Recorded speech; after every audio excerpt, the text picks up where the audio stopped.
नमस्कार सर। सत साहब जी। सर क्या नाम है आपका? नीरज दास। सर कहाँ से आए हैं आप? प्रेमनगर लुधियाना। सर संत रामपाल जी महाराज से नाम दीक्षा लेने से पहले आप क्या भक्ति साधनाएं करते थे? सर मैं जय गुरुदेव पंथ में संत तुलसीदास जी से नाम लिया था और उन्हीं की बताई हुई साधना करता था मैं। उन्होंने 5 नाम देते थे, ओंकार, निरंकार, ज्योत निरंजन, सोहम और सतनाम। वहाँ पे मैंने 3 साल तक भक्ति की। उनसे कुछ लाभ नहीं हुआ और उल्टा मेरे को दुख ही हुआ वहाँ से। सर आप संत रामपाल जी महाराज की शरण में कैसे आए? सर मैंने संत रामपाल जी महाराज की शरण में इसे आया कि मेरे को ब्रेन ट्यूमर हो गया ये साधना करते करते ही, और सभी डॉक्टरों ने बोल दिया कि भाई अब तुमको ज़्यादा हो गया है और इसका इलाज हम करेंगे तो बहुत महंगी करेंगे, बाकी इसकी गारंटी नहीं लेंगे हम। तो फिर मैंने अरदास भी लगाई वहाँ पे जय गुरुदेव पंथ में। तो उन्होंने बोला बेटा कर्म का भोग है, जो कर्म किए उसको आपको भोगना ही पड़ेगा। तो फिर मैंने क्या किया, मैं कहा कि भक्ति भुक्ति नहीं करनी चाहिए क्योंकि इन संतों के पास कुछ है ही नहीं जो हमको कुछ लाभ नहीं दे सकता है, तो इस भक्ति से क्या फ़ायदा हमको। फिर हमने क्या किया कि दर्द इतने होते थे कि हमको रोज़ इंजेक्शन लगते थे, कई कई बार हम अपने आप इंजेक्शन लगा लेते थे, और दवाई तो हमेशा जेब में रहती थी हमारे, पेन किलर। इसके बाद क्या हुआ कि एक दिन हमने पॉइजन ले आई, उसको हमने ये मन में दिमाग में ले आया कि मैं इसी को खा लूँगा अब, क्योंकि इतनी तकलीफ़ होती थी हमको कि बिल्कुल असहनीय। तो हमने पॉइजन रखी और इसी तरह लेट गए बेड पे। फिर गुरुजी ने, बंदी छोड़ सतगुरु रामपाल जी महाराज ने एक बैग प्रकट हो गए वहाँ पे, और मैं बैठे हूँ, देख रहा हूँ कि कोई आ रहा है, लेकिन मैंने गुरुजी को कभी देखा नहीं था। जब प्रकट हो गए इसके बाद बोले बेटा भक्ति कर, तो मेरे मन में थोड़ा सा कुछ उल्टी भावना आई। मैं कहा कि मैं तो इतने दिन से भक्ति कर रहा हूँ और कोई लाभ नहीं है, आप कहते हो भक्ति कर। तो बोले नहीं बेटा, तू भक्ति जो कर रहा है गलत है। तो मैंने कहा कि भक्ति गलत है, आप कहते हो कि जो है मैं सही भक्ति बताता हूँ, तो आप तो संत लगते नहीं हो।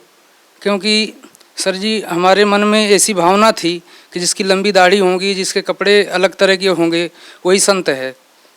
तो हमने बोला आप तो संत हो नहीं, क्योंकि आपका कपड़े भी कोई वैसे नहीं है और आपके पास दाढ़ी मूछ भी नहीं है। तो बोले नहीं बेटा, मैं पूर्ण परमात्मा का अवतार हूँ और मैं जो है तेरे को बचाता रहा आगे, और इसलिए मैं आया हूँ आज।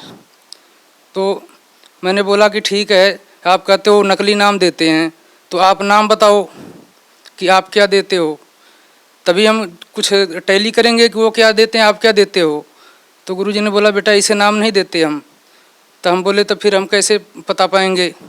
तो गुरुजी ने वहाँ पे हमसे फार्म भरवाई नाम दीक्षा की। फिर उन्होंने पहला मंत्र दिया घर पे ही हमारे आकर के, बंदी छोड़ रामपाल जी महाराज ने। जब गुरुजी ने सर पे हाथ रखा हमारे, बोले बेटा अब आराम है दर्द को तेरे? मैं कहा हाँ जी अब तो आराम है। गुरुजी ने बोले कि ठीक है तू आ जाना मेरे पास। तो मैं बोला गुरुजी मेरे पास तो पैसे नहीं आने के, तो मैं कैसे आ पाऊँगा वहाँ पे, क्योंकि और संतों के पास जाओ तो कुछ न कुछ फीस देनी पड़ती वहाँ पे। तो गुरुजी ने हंसने लगे, बोले बेटा वहाँ पे पैसे नहीं लगते हैं, तो केवल किराया लेके आ जाना जितना किराया बरवाला का है। मैं कहा ठीक है जी आ जाऊँगा। क्योंकि एक लत थी हमको कि हम बीड़ी पीते थे, सिगरेट पीते थे, क्योंकि जय गुरुदेव पंथ में बताते थे कि आप हुक्का पी सकते हो, बीड़ी पी सकते हो। इसके बाद हमने, जब गुरुजी चले आए बंदी छोड़ रामपाल जी महाराज, वहाँ से अंतर ध्यान हो गए। फिर मेरे दिमाग में आया कि आराम भी हो गया था, क्योंकि जब आराम होता है तो मन बकवाद करने लगता है। तो हमने कहा कि ये तो बीड़ी भी छुटवा रहे हैं, छोड़ नहीं जाएंगे वहाँ पे। फिर दूसरे दिन फिर दर्द होने लग गया, फिर मैंने दवाई ली, इंजेक्शन लगवाए। फिर तीसरे दिन फिर संत रामपाल जी महाराज सपने में आए, फिर बोले बेटा तू आया नहीं। मैं कहा गुरुजी अब कल ज़रूर आऊँगा। फिर गुरुजी फिर अंतर ध्यान हो गए वहाँ से। फिर मैंने कमरे से निकला बंदी छोड़ रामपाल जी महाराज के पास जाने के लिए। तो मैं जब स्टेशन पहुँचा लुधियाना, तो वहाँ मेरे को पुलिस वालों ने पकड़ लिया। वो बोले तू कहाँ जा रहा है? मैं कहा मैं तो जा रहा हूँ हिसार। बोले तेरे और साथी कहाँ हैं? मैं कहा मेरे कौन साथी, मेरा तो कोई साथी नहीं, मैं तो बहुत दुखी हूँ, मेरे को ये बीमारी है, मैं सत्संग में जा रहा हूँ। बोला नहीं नहीं तेरे और साथी हैं, चल तेरे को ले चलते हैं थाने में, तब तू बताएगा। उन्होंने पकड़ करके गाड़ी रखी थी उनकी, खड़ी थी उधर, गाड़ी में हमको बैठा लिया। फिर इसके बाद जो है मैंने बोली, मैं कहा परमात्मा अगर आप परमात्मा हो तो मेरा तो यहाँ कोई है भी नहीं और ये हमको पकड़ लिए हैं, मैं कैसे आऊँ आपके पास। फिर सर जी वहाँ पे बंदी छोड़ सतगुरु रामपाल जी महाराज ने एक बुजुर्ग का रूप बना के, हम तो यही कहेंगे, क्योंकि हमने अरदास लगाई है, उसके 5 मिनट बाद जो है वो इंसान आया वहाँ पे और वो बोला मैं इनको जानता हूँ, आप छोड़ दो इसको। फिर उसने बोला कि नहीं इसके और भी साथी हैं, तो बोले कि नहीं इसके कोई साथी नहीं, मैं जानता हूँ इसको छोड़ो आप। फिर उन्होंने हमको छोड़ दिया वहाँ से और हमको स्टेशन के बाहर ले आके छोड़ा पुल के पास, बोला अब तू इधर नहीं आना। मैं कहा ठीक है, मैं उधर नहीं जाऊँगा। फिर मैं पुल क्रॉस होकर के, जो जगरावां पुल है ये क्रॉस होकर के, फिर मैं उल्टी साइड से गया स्टेशन पे। फिर मैं बरवाला, सतलोक आश्रम बरवाला में जब मैं पहुंचा तो 3 बज रहे थे उस समय। गुरुजी ने, बंदी छोड़ सतगुरु रामपाल जी महाराज ने लोगों को दर्शन दे करके अंदर जा रहे थे।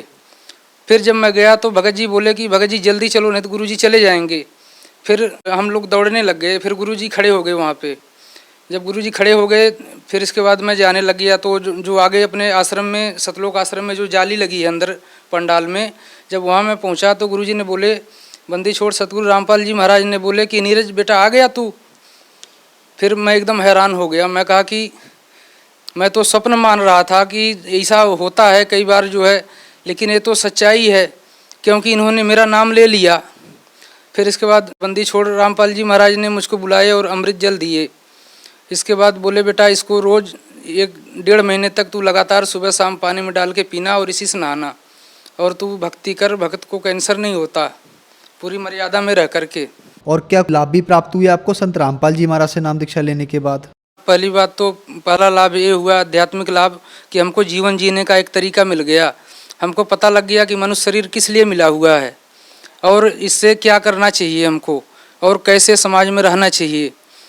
और हमको सबसे बड़ा लाभ तो ये मिला जो है कि अब हम जो है सतलोक जाएंगे, क्योंकि परमात्मा कहते हैं कि जो भक्ति में रह के, पूरे मर्यादा में रह के भक्ति करता है वो सतलोक जाता है जी। और ये लाभ हुआ कि हमारी गुड़िया जो 2 साल की थी, तो हम जब गांव से आए इसके बाद उसकी तबीयत ख़राब हो गई अचानक। हमको 2-3 दिन आए हुए हुआ था। फिर उसको खून की पेशाब होने लग गई। फिर लोगों ने बोला कि इसको जल्दी हॉस्पिटल ले जाओ, तो मैं ले गया हॉस्पिटल। तो हॉस्पिटल वाले ने बोला कि ये तो भाई बहुत जटिल बीमारी है और इसके लिए आप 10,000 तुरंत जमा करो। तो अपने पास पैसे नहीं था। फिर हमारी भक्तमती ने बोली कि जो है ऐसा करो कि आप बंदी छोड़ सतगुरु रामपाल जी महाराज के पास अरदास लगा लो। फिर मैंने अरदास लगाई वहाँ पे, तो गुरुजी ने बोला कि बेटा ठीक हो जाएगी। फिर मेरी गुड़िया 1 घंटे के बाद जो है एकदम बिल्कुल ठीक हो गई। 1 घंटे से पहले ही मेरी भक्तमती जो है उस गुड़िया को लेकर बैठी हुई थी कमरे में।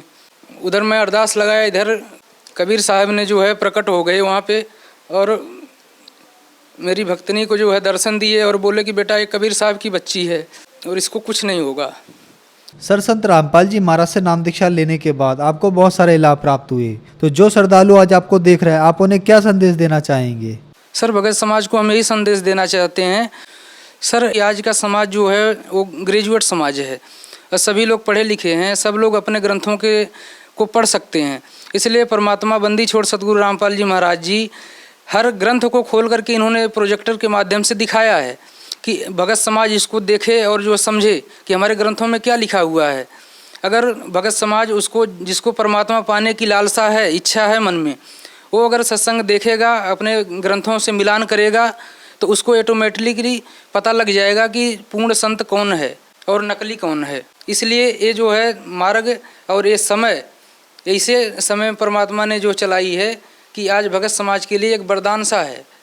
जो परमात्मा को पाना चाहते हैं उनके लिए हमारा यही संदेश है कि वो लोग अपने हठयोग को और जो अपने अकड़ दिखा रहे हैं कि हमारे संत ठीक हैं, हमारे संत ठीक हैं, वो उनको समझें और बंदी छोड़ सतगुरु रामपाल जी महाराज के सत्संगों को सुने और यहाँ पे बरवाला आश्रम जिला हिसार में आएँ और अपना कल्याण कराएं।